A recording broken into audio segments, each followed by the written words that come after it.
The last thing my older brother said to me before hanging up was, "Dad already made his decision, Claire, and honestly, you should try to respect it." Then the line went dead before I could ask what decision he meant. I was standing in the parking structure outside St. Vincent Medical Center on October 14, 2019, still wearing the same navy sweater I'd slept in during my father's final 3 nights in hospice care, holding a paper cup of coffee that had gone cold hours earlier. 27 minutes later, an email from my father's estate attorney arrived with the subject line, "Attendance not required." I remember staring at those 2 words while rainwater slid down the windshield because something inside me already knew. My brothers inherited the lake house in Wisconsin, the family construction business, my father's investment accounts, even his restored 1967 Mustang. I inherited nothing, not even the courtesy of hearing it in person. According to the amended will signed 6 months before Dad died, I was financially independent, and therefore had no claim to the family legacy. But the part that stayed with me wasn't the money. It was the sentence my aunt accidentally repeated 3 weeks later at Thanksgiving. "Well, you know how your father felt. Sons carry the name. Daughters leave." I didn't cry at the will reading because I wasn't invited to it. Instead, I spent that Tuesday morning sitting inside my apartment in Milwaukee, listening to the sound of my upstairs neighbor vacuuming, while my brothers divided up 32 years of family history without me. Around noon, my younger brother Evan accidentally forwarded me a PDF meant for his accountant titled Asset Transfer Schedule _final PDF, and that was how I learned the details. My father's primary home transferred to Daniel. The commercial warehouse property outside Kenosha transferred to Evan. Dad's business shares were split evenly between them under Harper & Sons Construction LLC, even though I'd spent 7 years managing payroll errors, vendor disputes, scheduling permits, and late-night insurance audits nobody else wanted to touch. There was even a handwritten note scanned into the estate records from Dad's attorney meeting dated April 3, 2019. "Claire is capable on her own," it read. "The boys need responsibility." I must have reread that sentence 50 times because it explained my entire life in 12 words. My competence had become the reason I was excluded. And somehow, that hurt more than the inheritance itself. That night, I deleted every family group chat, every holiday reminder, every birthday notification, and every voicemail without telling anyone I was leaving. For the first few weeks after the will reading, my family acted as if nothing unusual had happened, which somehow made everything worse. My Aunt Linda still texted me recipes on Sundays. My mother still sent me Facebook links about winter coats and vitamin supplements. Evan left me a voicemail asking if I still had the login information for the company payroll software, because nobody can find the vendor tax records. Not one person acknowledged the fact that I'd been erased from the inheritance like an administrative mistake quietly removed from a spreadsheet. On November 9th, exactly 26 days after Dad died, Daniel invited the entire family to the lake house for what he called a fresh start dinner. I remember standing in my kitchen reading the message while steam rose from a pot of tomato soup, realizing the invitation never once used the word sister. It said family, as if titles were easier than accountability. I almost went. That's the embarrassing part. Some deeply conditioned part of me still wanted someone to stop me at the door, pull me aside, and admit the will had been unfair. Instead, around 4:13 that afternoon, I received another email by accident, this time from Daniel's wife Melissa, who meant to send it to Evan. "Just make sure Claire doesn't start asking questions about the warehouse valuation," she wrote. "Your dad already handled enough guilt before he passed." I sat there staring at my phone while the soup burned black against the bottom of the pan because suddenly it wasn't just exclusion anymore. It was deliberate. They knew. They all knew. And worse, they had discussed how to manage me afterward. That night I opened a storage box filled with old company records I'd kept while helping Dad during tax season years earlier. Most of it was ordinary paperwork, subcontractor invoices, permit approvals, employee insurance forms, until I found copies of internal operational reports with my own name attached to them. Entire cost reduction systems I had designed for Harper & Sons during the 2017 labor shortage were still being used. My forecasting spreadsheets had saved the company nearly $430,000 over 18 months, according to Dad's own handwritten notes in the margins. Yet during family dinners, Daniel used to joke that I just answered phones. Around midnight, I made myself a promise that changed the next 5 years of my life. I would never again volunteer my intelligence where I wasn't respected. The next morning, I withdrew the remaining $11,200 from the joint emergency account I still shared with my mother for medical coordination expenses, emailed copies of every transaction receipt to the family attorney, and closed the account permanently. Then I resigned quietly from Harper & Sons by certified mail. No emotional speech. No accusation. Just a 2-sentence letter dated November 10, 2019, effective immediately. I am no longer available for operational or administrative consultation. Please direct future inquiries elsewhere. 3 days later, Daniel called 6 times in a row. I never answered. By December, they started realizing how much invisible labor I had actually been doing. Payroll deadlines were missed. Vendor contracts renewed late. A city inspection in Racine got delayed because nobody filed updated compliance paperwork. Evan emailed me at 1:14 a.m. one night asking where I kept the permit renewal binder. I stared at the message for a full minute before deleting it unread. For the first time in my life, I let them experience the full weight of their own assumptions without rescuing them from it. And the silence that followed felt less like loneliness and more like oxygen. By January 2020, the cracks in their fresh start were impossible to ignore, even from the outside. I wasn't inside the company anymore, but I still lived in the same city, and news travels fast when a family business starts slipping. I first heard it at a coffee shop near downtown Milwaukee when 2 contractors I recognized from Harper & Sons were talking louder than they should have been. They lost the Henderson project, one of them said. No permits. No scheduling oversight. Total mess. I kept my eyes on my laptop, acting like I didn't hear, but my hands went still on the keyboard. That project had been one of mine before I left. Tight deadlines, city inspections, coordinated subcontractors across 3 counties. I remembered every moving piece. Without me, it was just structure without coordination. The second confirmation came 2 weeks later when Evan sent me a message that wasn't meant for me again. We need Claire's notes. Dad's old system files are incomplete. Daniel is losing it over the audit delays. I didn't respond. Not because I was angry, but because something in me had finally stopped confusing urgency with responsibility. By March 2020, the company had taken a $1.2 million credit line extension just to cover missed payments on 2 ongoing developments, something I only learned later from a public lien filing. My mother called once that month, her voice unusually careful, asking if I had any interest in helping temporarily until things stabilized. I remember sitting on my apartment floor with my laptop open, a freelance consulting contract on the screen from a Chicago-based logistics firm that had just offered me a remote operations role after I'd quietly taken on a small project for them through a former vendor contact. The irony wasn't lost on me. I had become exactly what my father once wrote in that estate note, capable on her own. I told my mother I couldn't get involved. She paused too long before saying, "They're struggling, Claire."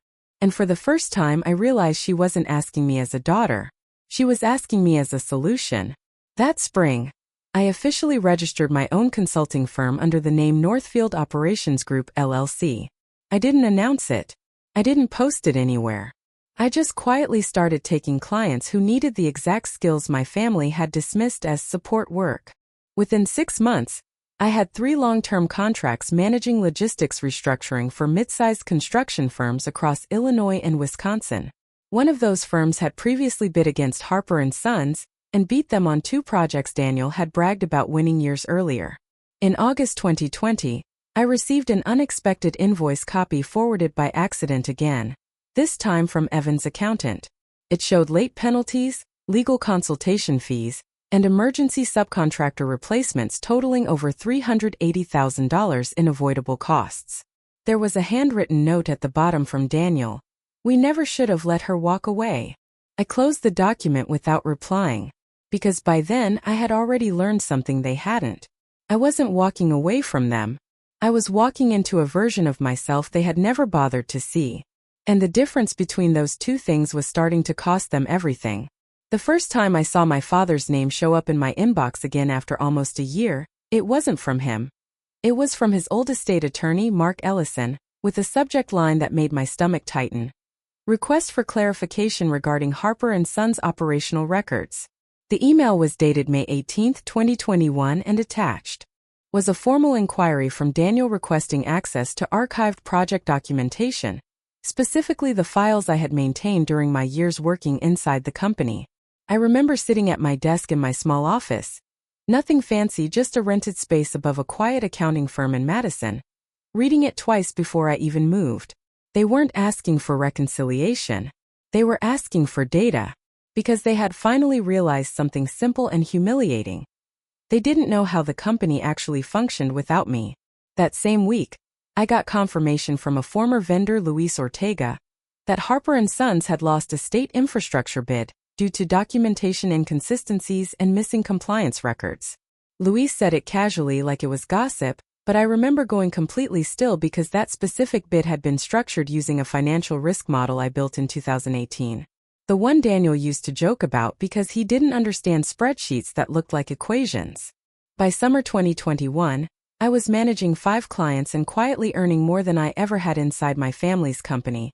But none of that changed the way my phone lit up every few weeks with another indirect message from them. Evan started texting first, usually late at night, always practical, never emotional. Do you remember the subcontractor database password?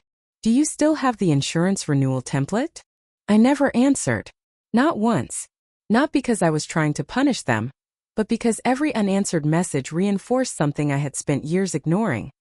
They never valued me until I became unavailable. In September, my mother called again, but this time her voice carried something closer to panic. She told me Daniel had taken out an emergency restructuring loan secured against the warehouse property in Kenosha, and there were rumors of a potential lawsuit from a delayed municipal contract. She paused before adding, "They said they might need to sell assets." I remember looking out my office window at a rainy street below, watching people rush with umbrellas, and feeling something unexpectedly calm settle in my chest. For years, I had been the invisible system holding everything together. Now I was watching what happened when that system was removed. "Mom," I said quietly, "I'm not involved anymore." She exhaled like she already knew the answer but had hoped I would change it. By early 2022, Harper & Sons Construction was no longer the stable family name it once was. I didn't need inside information to see it. The public records were enough. A partial asset freeze related to unpaid contractor settlements, 2 ongoing legal disputes over breach of contract, and a notice of delayed payroll filings that suggested internal cash flow collapse. The irony was almost surgical. Everything I had quietly prevented for years was now happening all at once, out in the open, without me there to absorb the damage. One evening in March, I received a message from Daniel directly. No forwarding. No accountant. Just him. "We need to talk. This has gone too far." I stared at the screen for a long time before placing the phone face down on my desk, because what he called too far was simply the absence of the person they had erased. And for the first time I understood something my younger self never could have accepted. I wasn't the one who left the family behind. They had removed me from the equation, and finally they were solving it without me. The first time they showed up at my door was in late October 2024, just after 7:40 p.m., when Madison was already dark and the air had that early winter stillness that makes every sound feel louder than it should. I didn't need the doorbell camera to know it was them. I recognized Daniel's posture even through the grainy video feed. The way he stood slightly forward like he still believed he was in charge of whatever room he entered. Evan was behind him, hands in his pockets, shifting his weight like he wasn't sure whether he was allowed to feel anything. I didn't open the door immediately. I just watched. They didn't knock again. They waited. That alone told me more than anything they could have said. Eventually, I stepped away from the screen and sat at my kitchen counter with a glass of water I didn't drink. On the table next to me was a client proposal for a logistics restructuring project worth $2.3 million annually. My signature at the bottom already dry in black ink. I had built a life where urgency no longer meant panic. 5 minutes later, I opened the door. Daniel looked older in a way that wasn't just age, it was loss of control. The kind of exhaustion that comes from realizing systems don't respond to authority anymore. "Claire," he said, like saying my name correctly might reset the past. Evan didn't speak at first. He just looked at me, and for a second I saw something close to shame in his expression. Not guilt. Shame. The difference mattered. I didn't step outside. I didn't invite them in. I stayed exactly where I was, holding the threshold like it had rules again. We made mistakes, Daniel finally said, his voice lower than I remembered. Things fell apart after you left. I nodded once slowly because that part was not new information to me. Evan cleared his throat. We didn't understand what you were doing for the company, he said. And there it was, the closest thing to acknowledgement I had ever received from him. Not apology. Understanding. Late, expensive understanding. I didn't respond immediately. Instead, I glanced past them toward the driveway where a rideshare car idled quietly, waiting for me to leave for a dinner meeting with a Chicago investor group. My life didn't pause anymore for unresolved histories. You didn't lose the company because I left? I said finally, my voice steady, almost calm. You lost it because you never saw what I was doing while I was there. That sentence landed differently than anything loud ever could. Daniel looked like he wanted to argue, but there was nothing left to argue with. The records were public. The numbers were undeniable. Even the attorney had confirmed it months ago in a settlement summary I had briefly reviewed out of professional curiosity. Over 7 years, my operational systems had prevented an estimated $3.8 million in losses. Silence stretched between us, heavy but clean. Evan shifted again, then said quietly, Dad thought we would figure it out. I almost smiled at that because that was the real inheritance, wasn't it? Not money. Not property.